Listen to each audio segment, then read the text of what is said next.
thinking that we don't get to know all these things.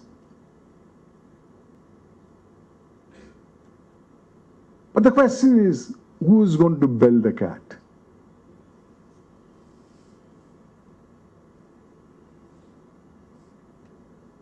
Many said, my speakers before me, our GDP is 8, 9, 9.5, may go to 12. Yes. But whose GDP are we talking about? Are we talking about the 116 crores of Indians? Or are we talking about a 30, 40 multi-billionaires we are having? Is there a contribution of those poor Indians, especially from the rural area, in the growth of this country? India has grown, there's no difficulty about that. But has the growth been uniform, across the line? I don't know how many of you have really have some connections with the rural India. I have some experience. Majority of the villages in India even today do not have toilets, drinking water, electricity, drainage. Imagine living in such conditions in 2010, 21st century. We have umpteen schemes for the development of the rural India. What's happening? In 2009, Times of India in the front page published a news item that out of the 8 schemes only that the government of India has propounded, out maybe must be 80 schemes, which is rural India centric, like midday meal scheme for the children, like integrated child development plan, like Pradhan Mantri Gram Sadak Yojanas, etc., etc., 8 schemes. Out of the lakhs of crores of rupees that the government of India has released, the CAG, the highest constitutional accounting authority, has stated, for that year of 2007 and 2008, 51,000 crores of rupees is unaccounted for. No inquiry has been initiated. Nobody has been held guilty. What does it indicate? Is there any willpower on the part of the people who are in power, be it political power or the administrative power? How can such a huge amount of money just disappear and doesn't reach the poor?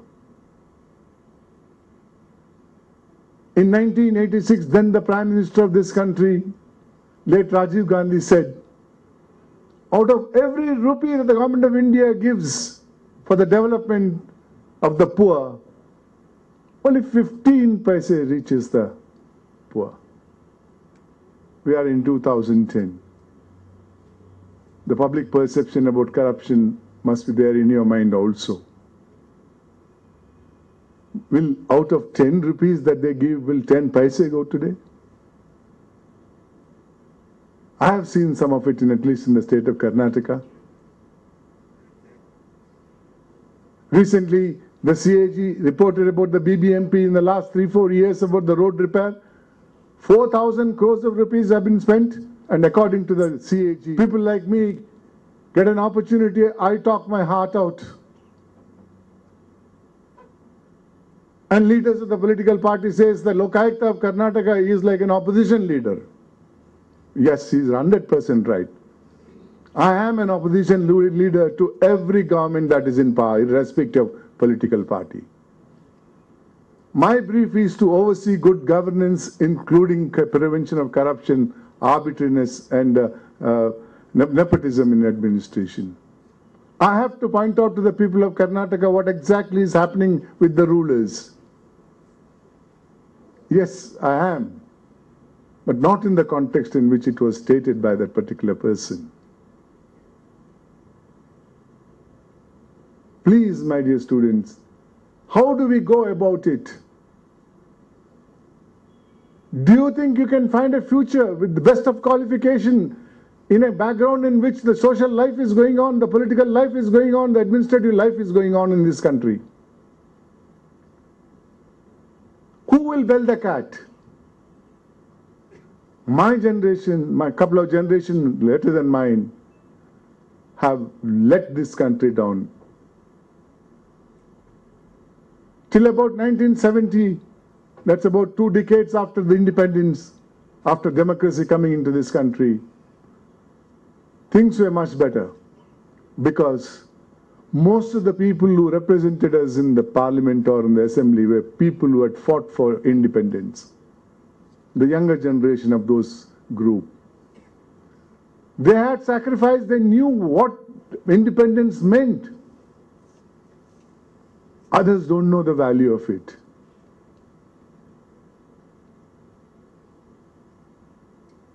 The decline from 70s onwards was steady and fast. That today 1,74,000 crores is taken out of one transaction. It's only a subject matter of debate in the parliament. 2 years back, the government of Switzerland wrote to government of India that we have 1,456 billion American dollars worth of Indian money. You are students of management, I don't know much about management. Please calculate it into rupees and see what is the amount involved. Till date, that money has not been frozen or brought back to India. Whose money it should be? You know the consequences? I am not being an economic student, but I've heard from the mouth of the economists that if they were to bring that money to India, seize it, and put it in an interest-bearing account,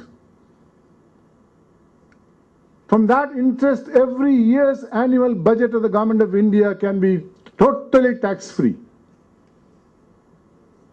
That's not all. From out the interest still left, our foreign debt can be paid in 24 hours. That's not all. When the statement was made, there were 590 districts in all over India. The entire administrative expenses of that could be met out of that. Why did we not bring it? Along with India, the government of Switzerland wrote letters to Russia, China, Germany, United States. All of them have taken the money back. To Switzerland, you have to prove only one thing, that it is an offense to keep unaccounted money in the foreign bank. And it should be an offense in Switzerland. It is an offense in Switzerland. Now I read once in a while, they're asking more particulars, more particulars. This is the system that is prevailing. The victims are, my dear students, most likely you, I hope not. Today, corruption is not confined only to bureaucracy and politics. It's overflowing from that to other professions. Then what is the cause?